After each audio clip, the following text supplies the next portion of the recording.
ہو جاتا تھا۔ اب ہاشمی، آپ توجہ کریں کہ لالچ کتنی دیتے تھے یہ۔ ہاشمیوں میں سے ایک بڑی نمایاں شخصیت بنو عباس میں سے عبداللہ ابن عباس، ان کے چھوٹے بھائی عبید اللہ ابن عباس ہیں۔ یہ عبید اللہ ابن عباس امیر المومنین کی طرف سے والی یمن تھے، امیر المومنین کی حکومت میں یمن کے گورنر تھے یہ۔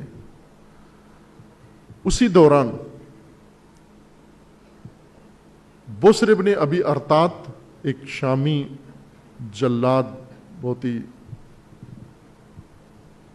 دہشت گرد بڑا، بنو امیہ کے دو بڑے دہشت گرد گزرے ہیں، ایک حجاج ابن یوسف اور ایک بسر ابن ابی ارطات۔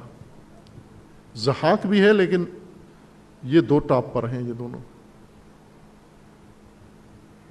بسر ابن ابی ارطات، اس نے دستہ خصوصی فورس بنائی ہوئی تھی، گینگ، اور اس کو خصوصی ماموریتیں بھی دی جاتی تھیں بنو امیہ کی جانب سے۔ یمن ان کو بھیجا گیا شام سے۔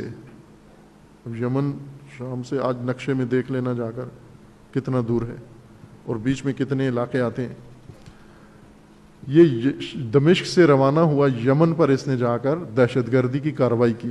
باقاعدہ فوج نہیں لے کے گیا، دہشت گرد ٹولہ لے کے گیا۔ آگے یمن میں گورنر ہے، فوج ہے، پورا ایک سلطنت ہے، پورا ایک اسٹیٹ ہے، یہی یمن جو آج ہے، یہی پورا ملک ایک حصہ بنتا تھا سلطنت کا۔ اس کے اوپر عبید اللہ ابن عباس، رسول اللہ کے چچا کے بیٹے، عباس ابن عبد المطلب کے بیٹے، چھوٹے بیٹے، یہ گورنر ہیں علی علیہ السلام کی جانب سے۔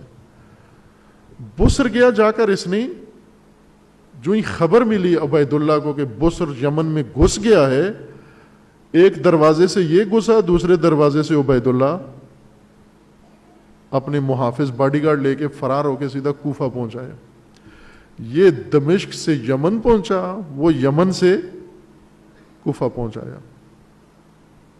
کوفہ زیادہ دور ہے یمن سے دمشق کی بجائے، یہ اس سے بھی تیزی سے پہنچایا۔ وہ امیر المومنین نے پوچھا کہ کیوں آئے ہو؟ کہا کہ یمن پہ تو حملہ ہو گیا ہے۔ حملہ ہو گیا؟ تم والی تھے، وہاں پر مقابلہ کرتے؟ وہ کہا بہت سخت حملہ تھا، مقابلہ نہیں کیا جا سکتا تھا۔ پھر آپ کو بھی تو خبر دینی تھی، مجھے خبر کے لیے کوئی دفتر کا بندہ بھیجتے، کوئی مخبر بھیجتے، کوئی قاصد بھیجتے، خود والی ریاست کو دشمنوں کے حوالے کر کے چھوڑ کے آ گیا خبر دینے کے لیے۔ امیر المومنین کو بہت طیش آیا اس کے اوپر، اسی وقت خطبہ دیا، اور وہ 25 نمبر خطبہ نہج البلاغہ کا، یہ اسی موقع کا ہے۔ ادھر بسر نے کیا کیا؟ بسر نے حملہ کرتے کرتے دارالامارہ پہ پہنچ گیا، عبید اللہ کے گھر، اس کے بچے بیوی، ان کو اسیر بنا لیا۔ عبید اللہ کے دو کم سن بچے، جوڑواں بچے تھے دونوں، تاریخوں میں لکھا ہے کہ جوڑواں تھے وہ، ٹوین، چھوٹے چھوٹے شیر خوار بچے تھے۔ اس لائن نے ان بچوں کو لے کر سب نے ملائے عام میں لے کر ان کی ماں کے سامنے ٹانگوں سے پکڑ کے چیر دیا اس نے، زندہ بچوں کو، تلوار سے خنجر سے قتل نہیں کیے، پکڑ کے چیر دیے وہ بچے۔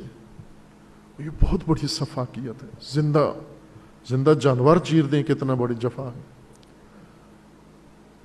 اور وہ ماں، ان کی توازن دماغی ختم ہو بیٹھا، وہ پاگل ہو گئی اس کے بعد جب اپنی آنکھوں سے بچوں کا یہ منظر دیکھا۔ وہ ساری عمر جب تک زندہ رہی دیوانہ ہو گئی تھی، یہ بھاگا ہے وہاں سے۔ خوب اب توجہ کرو کہ بنو امیہ نے جس شخص کے دو بچے اس بے دردی کے ساتھ مار دیے اور بچوں کے غم میں ماں پاگل ہو گئی ہے، یہ باپ کیا کر رہا ہے؟ ابھی اس باپ کے اندر کینہ، دشمنی بنو امیہ کی ہونی چاہیے یا نہیں ہونی چاہیے؟ اللہ کی خاطر ہو تو بھی ہونی چاہیے، ہاشمی معیار سے دیکھو تو بھی ہونی چاہیے، اور ذاتی معیار سے دیکھو تو بھی ہونی چاہیے، اور تھی۔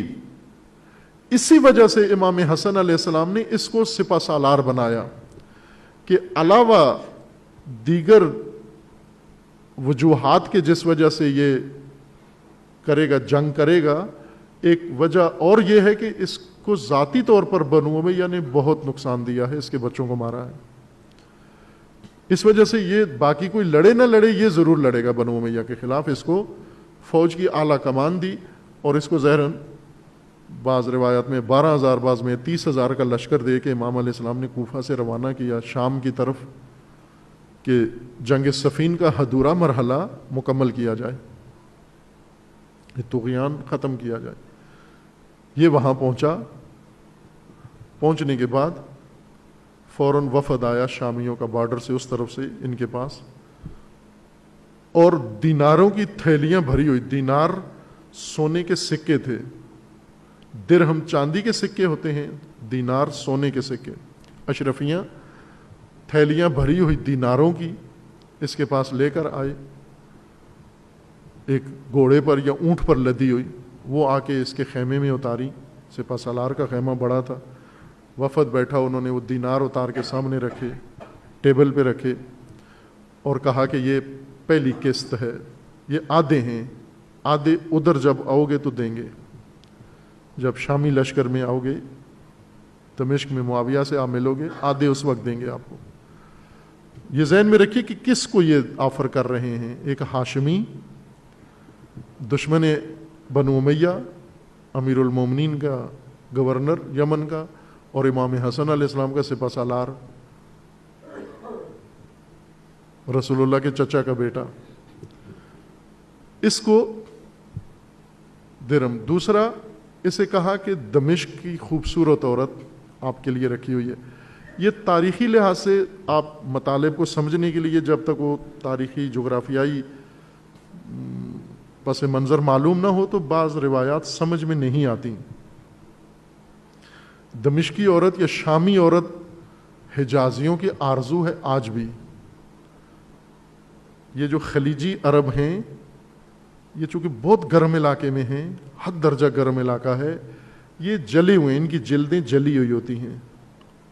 آج کل اے سی میں رہ کے اور یورپیوں سے شادیاں کر کے اپنی نسل انہوں نے وہ کراس کر لی ہے. کراس نسل ہوتی ہے نا, تھوڑی رنگتوں میں فرق آ گیا ہے, چونکہ یورپی مائیں ہیں یا باپ بھی شاید یورپی ہوں, منسوب ان سے ہیں, ان میں کافی رنگت میں فرق آ گیا. لیکن جو تاریخی طور پر یہ سیاہ جلے ہوئے سڑے ہوئی رنگت والے لوگ ہوتے تھے, صحرائی. اور دمشق لبنان یہ ٹھنڈا علاقہ ہے, آج بھی ٹھنڈا علاقہ ہے. آج بھی وہاں پر دیکھیں یہ سارا علاقہ اردن, لبنان, دمشق, یہ عرب دنیا میں سب سے زیادہ حسن والا علاقہ, خوبصورتی والا علاقہ ہے یہ. اور حجازی یا یہ خلیجی اس وقت بھی مرتے تھے دمشقیوں شام کے لیے. یہ جو شام زیادہ جاتے تھے, سفر کرتے تھے, تجارت کرتے تھے, اس کی ایک بڑی وجہ یہ ہوتی تھی شام کی عورتیں. اپنی عورتیں کالی کلوٹی ان کو اچھی نہیں لگتی تھی, ادھر جاتے تھے یہ شامی عورتوں کی طرف. اور وہ بھی پھر شام کی بھی چنی ہوئی منتخب عورت, سب سے خوبصورت عورت. منہ میں پانی تو آتا ہے. دینار, اونٹ لدا ہوا دیناروں کا, سب سے خوبصورت عورت. تیسری آفر یہ تھی کہ جب آپ ملو گے معاویہ کے ساتھ تو معاویہ کی فوج کے سپہ سالار اعلیٰ بنو گے, پوری سلطنت کی فوج, پورے ملک کی فوج کے سپہ سالار اعلیٰ بنو گے. ابھی آپ ایک متنازع فوج کے سپہ سالار ہو, امام حسن کی فوج, جس کے اندر بھی انتشار ہے, جس کے مسائل ہیں. اب یہ انہوں نے تطمیع کی, لالچ دی. اس لالچ نے ڈھیر کیا اس آدمی کو, گرا دیا. کس کو؟ جس کے بیٹے انہوں نے بے دردی سے چیر کے مارے. درہم کی چھنک دیکھ کر, جنکار دیکھ کر, چمک دیکھ کر اس کو بیٹے بھی بھول گئے, اس کو سب کچھ بھول گیا. وہ خوبصورت عورت کا نام سن کر یہ سب کچھ, اپنی وہ بیوی جو بچوں کے غم میں پاگل ہو گئی تھی اس کو بھی بھول گیا. یہ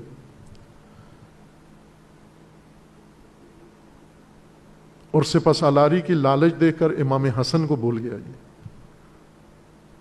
لالچ ایسی دیتے تھے بنو امیہ, معمولی لالچ نہیں دیتے تھے. جیسے آج کل مومنین کو جو لالچ دی جاتی ہے وہ کیا ہے کہ ایس ایچ او اپنا نمبر دے دیتا ہے, کارڈ دے دیتا ہے, یہ سب سے بڑی لالچ ہے. اور مومن کے لیے قیامت تک کافی ہے. یہ قیامت کے حساب کتاب میں بھی ڈی سی کا کارڈ نکال کے دکھائے گا کہ تعلقات تھے ہمارے فلاں افسر کے ساتھ, فلاں منسٹر کے ساتھ. یہی ہے نا, آج یہی دیتے ہیں لالچ, اس سے زیادہ نہیں دیتے مفت کے لیے. اب یہ مثلا ہماری حکومت عرب کیا دیتے ہیں ان کو مفت میں؟ ٹرمپ کیا دیتا ہے ہمارے حکمرانوں کو؟ کچھ بھی نہیں دیتا. باقیوں کو بہت کچھ, اسرائیل کی مدد کرتا ہے, فلاں کی مدد کرتا ہے, ان کو مفت میں. ان کے لیے صرف ٹرمپ کے ساتھ فوٹو ہی بہت ہے, یہ دنیا و آخرت کے لیے بہت ہے. اس وقت یہ لالچ بنو امیہ دیتے تھے. اس لالچ کے سامنے ایسے بڑے بڑے سورما ڈھیر ہو جاتے تھے. یہ ایک روش تھی ان کی, پراپوگنڈا, لالچ اور دھمکی. اور دھمکی ایسی خوفناک دھمکی دیتے تھے, رونگٹے کھڑے ہو جاتے تھے سن کے. کوفہ میں یہ صلح کے بعد امام حسن علیہ السلام کے ساتھ صلح کر کے معاویہ نے جو پہلی تقریر کی وہ لکھی ہوئی ہے, وہ تاریخوں میں ہے, کسی وقت سناؤں گا آپ کو وہ تقریر. وہ تقریر جو اس نے کی, اور تقریر سن کے جو کوفیوں کی حالت ہوئی, جو ان کی ہوا اڑی, وہ تقریر سن کر پھر اس کے بعد کوئی کوفی میدان میں نظر نہیں آیا معاویہ کے مرنے تک. ایک تقریر نے اتنا اثر کیا. اور معاویہ بدل بدل کے کوفے کے گورنر رکھتا تھا اور سب کو یہ کہتا تھا کہ ان کے ساتھ مدارا مت کرو, ان کے ساتھ رحم نہ کرنا, ان کی جائز باتوں پر بھی ان کو سزا دو.